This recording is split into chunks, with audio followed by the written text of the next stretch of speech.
මොනවද තියෙන දක්ෂතා? හොඳට සින්දු කියන්න පුළුවන් මට. කියමු බලන්න. පනට නමක් දෙනවා නම් ඒ ඔබමයි.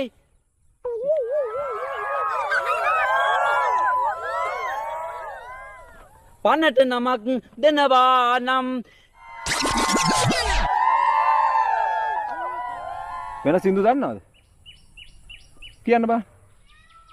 පනට නමක් දෙනවා නම් ඔය තත්ත්වෙත් එක්ක පුතාව තෝරගන්න නම් අමාරුයි. ඔයාලා කොහොමද මාව එහෙම කපන්නේ මේකෙන්? ගමේ එකේ කුඩේටයි කියලා උඹලට පැලියාවක් තියෙන්නේ.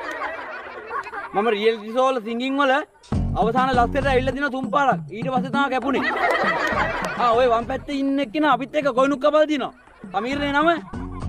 දකුණු පැත්තේ වුණ නම් මම දැකලවත් නැහැ කොහෙවත්. උඹලා අපිට කපලා මොන අපායන්ද දන්නේ නැහැ.